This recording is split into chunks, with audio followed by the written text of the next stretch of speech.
UPSC civil services exam 2026 మరియు 2027లో అంటే next year ఆ తర్వాత ఇయర్ రాయాలనుకునే వాళ్ళ కోసం సిఎస్పిఎస్ అకాడమీ ఒక ప్రత్యేకమైన బ్యాచ్ లాంచ్ చేస్తుంది. ఇది ప్రిలిమ్స్ మెయిన్స్ అన్నిటికి సంబంధించి ఈ బ్యాచ్ అనేది దాదాపు 10-11 నెలలు ఉంటుంది అనమాట. దీనికి సంబంధించి ఆన్లైన్ లో ఆఫ్లైన్ లో కోచింగ్ తీసుకోవచ్చు. ఈ బ్యాచ్ సెప్టెంబర్ 19 అంటే ఈ నెల 19వ తారీఖు నుంచి స్టార్ట్ అవుతుంది. ఇంట్రెస్టెడ్ క్యాండిడేట్స్ ఈ వీడియో పైన ఉన్న ఫోన్ నెంబర్కి కాల్ చేయొచ్చు.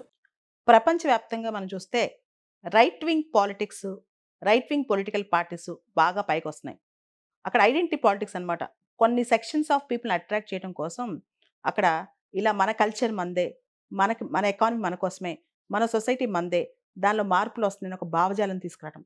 దాంతోపాటు గ్లోబలైజేషన్ టెండెన్సీ స్టార్ట్ అయినాయి. వీటన్నిటిని పక్కన పెడితే రీసెంట్గా కూడా జాఫ్రే హెంటన్, ఫాదర్ ఆఫ్ ఏఐ అంటుంటాం, ఆయన ఒక మాట అన్నారు, ఏఐ వస్తే జాబ్స్ పోతాయని. ఆర్టిఫిషియల్ ఇంటెలిజెన్స్ ఎక్కువగా రావటం వల్ల కూడా ఉద్యోగాల సృష్టి ఈ అభివృద్ధి చెందిన దేశాలు తగ్గిపోతుందన్నమాట. అండ్ అమెరికా అనే డ్రీమ్ అనేది షాటర్ అయిపోతుంది. అమెరికా అనే కళ ప్రజల మనసు నుంచి పోతుందన్నమాట. అండ్ వాళ్ళ ఇన్ఫ్రాస్ట్రక్చర్, వాళ్ళ దేశంలో ఉన్న మౌలిక వసతుల మీద మన ప్రెషర్ పడిపోతుంది. ఎందుకంటే చిన్న చిన్న దేశాలు, దానిలో తక్కువ జనాభా ఉన్న దేశాలు. అండ్ దాంతోపాటు ఇన్ఫ్రాస్ట్రక్చర్, ఎకానమీ స్లో డౌన్ అవటం, రెసెషన్ వస్తామని ఒక భయం కావచ్చు. అండ్ ఇలా యాంటీ ఇమిగ్రేషన్ ప్రొటెస్టులు రావటం. అండ్ వీటన్నిటితో పాటు ఆ దేశంలో ఆ దేశస్తులకి సేఫ్టీ కన్సర్న్స్, భద్రతాపరమైన కన్సర్న్స్ ఉండటము, లోకల్ పీపుల్కి జాబ్స్ పోతున్నాయి, స్థానికులకు ఉద్యోగాలు రావట్లేదు, ఇలా వలసలు ఎక్కువ రావటం వల్ల ఇండియన్స్ వచ్చి తీసేసుకుంటున్నారు, ఇతర దేశాల నుంచి వచ్చి తీసేసుకుంటున్నారని చెప్పటం. అండ్ దాంతోపాటు రేసిజం బాగా పెరిగిపోయిందండి.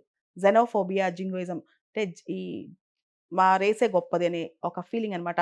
బ్రౌన్ పీపుల్, బ్లాక్ పీపుల్ ఎక్కువ మంది వచ్చేస్తున్నారని ఒక భావజాలం అనమాట. దాంతోపాటు 1990s నుంచి మొన్నటి వరకు కూడా మల్టీ కల్చరలిజం, అంటే salad bowl theory, melting pot theory అని చెప్పి అన్ని కల్చర్స్ ఉండాలి, ఒక కల్చరల్ మొజాయిక్‌లా మన దేశాలు ఉండాలనే భావన పోయి మన కల్చర్ మాత్రమే మిగిలి ఉండాలి, మాకు వలసలొద్దు, ఇల్లీగల్ అక్రమ వలసలు అసలే వద్దని చెప్పి. దాంతోపాటు కొన్ని దేశాల్లో ఇక్కడ గన్ కల్చర్ పెరిగిపోవటం, గ్యాంగ్ వార్స్ పెరిగిపోవటం, ఇవన్నీ అనమాట. రీసెంట్‌గా మనం చూస్తే లండన్‌లో పూరి జగన్నాథుడి రథయాత్రలో కోడిగుడ్లేశారనమాట. ఇలాంటి సంఘటనలనమాట. అయితే ఇవన్నీ పక్కన పెడితే అమెరికా నుంచి కూడా ఎవరైతే ఇల్లీగల్‌గా ఇండియన్స్ కూడా ఎళ్లారో వాళ్ళందరినీ మిలిటరీ ఫ్లైట్‌లెక్కి చేతులకి, కాళ్ళకి బేడీలేసి పంపించేయటము. అండ్ అమెరికాలో ఉన్న డిపార్ట్మెంట్ ఆఫ్ హోమ్‌ల్యాండ్ సెక్యూరిటీ కావచ్చు, దాంతో పాటు ఐస్ డిపార్ట్మెంట్ అంటాం, ఇమిగ్రేషన్స్ అండ్ కస్టమ్స్ ఎన్ఫోర్స్‌మెంట్, వాళ్ళు స్ట్రిక్టర్ రెగ్యులేషన్స్ తేవటము, ప్రతి ఒక్కళ్ళని సడన్ చెక్ చేయటము, ఇవన్నీ కూడా చాలా వరకు ఈ ట్రెండ్స్ వల్ల మనం వలసలు అందరూ ఇప్పుడు వెళ్ళటానికి భయపడే పరిస్థితి వచ్చింది. ఉన్నవాళ్ళు కూడా ఎంతకాలం అక్కడ ఉంటాం అనేది పరిస్థితి కూడా వచ్చిందనమాట. మొత్తానికి గ్లోబలైజేషన్ అనే ఒక మాయా మిత్ అనేది, ఆ బబుల్ బర్స్ట్ అయిపోతుంది. ఇప్పుడు యాంటీ గ్లోబలైజేషన్ టెండెన్సీ స్టార్ట్ అవుతున్నాయి. ఏ దేశం వాళ్ళు ఆ దేశంలో ఉండాలి, అక్కడే పనులు చేసుకోవాలి, వాళ్ళ కల్చర్‌ని వాళ్ళే కాపాడుకోవాలి. అండ్ కొత్తగా మనం చూస్తే ఇంకొక కొత్త ట్రెండ్ కూడా మీరు చూడొచ్చు. ప్రతి దేశంలో మన వాళ్ళు అక్కడ వెళ్ళిపోయి మన ఐడెంటిటీ చూపిస్తున్నారనమాట. కొన్ని చోట్ల లిటిల్ ఇండియా కావచ్చు, కొన్ని చోట్ల మన ఫెస్టివల్స్, దివాళీ లాంటి ఫెస్టివల్స్ చేసుకోవడం కావచ్చు, ఇవన్నీ కూడా వాళ్ళకి కొత్తగా అనిపిస్తున్నాయి. వాళ్ళ ఫెస్టివల్స్ మన దగ్గర వచ్చి చేసుకోవడం ఏంటి, వాళ్ళ కల్చర్ మన దగ్గర ఇంపోజ్ చేసుకోవడం ఏంటి, మన రెస్టారెంట్స్ అక్కడ ఎక్కువ పెరిగిపోయాయన్నమాట. ఇవన్నీ వచ్చి మన క్యాస్ట్ పాలిటిక్స్ అక్కడ వచ్చాయి. అండ్ అమెరికాలో ఒక స్టేట్‌లో అయితే ఈ క్యాస్ట్ గురించి ఒక బిల్లే తీసుకొచ్చారు. ఇక్కడ కులాలు తేకండి అని చెప్పి. సో, ఏదైతే మన దగ్గర కొన్ని కల్చర్స్ ఉన్నాయో అక్కడ ఎంటర్ అయిపోయినాయి. దానిలో పాజిటివిటీ కావచ్చు, నెగటివిటీ కావచ్చు, అన్నీ ఎంటర్ అయిపోయినాయన్నమాట. దాంతో ఇప్పుడు మన ఫుడ్ పోతుంది, మన కల్చర్ పోతుంది, వాళ్ళ కల్చర్ మనలోకి వచ్చేస్తుంది, మన పిల్లలు వాళ్ళ కల్చర్‌కి అడాప్ట్ అవుతున్నారని చెప్పి గోల.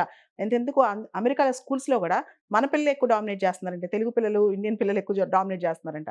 దాంతో అక్కడ వాళ్ళకేంటంటే మా జనరేషన్, నెక్స్ట్ జనరేషన్‌కి మా కల్చరే ఉండాలి, బ్రిటన్‌లో మా కల్చరే ఉండాలి, పాకిస్తానీ కల్చర్ వద్దు, ఇస్లామిక్ కల్చర్ వద్దని చెప్పి ఇస్లామోఫోబియా అనేది కూడా అక్కడ ఒకటి బయలుదేరిందండి.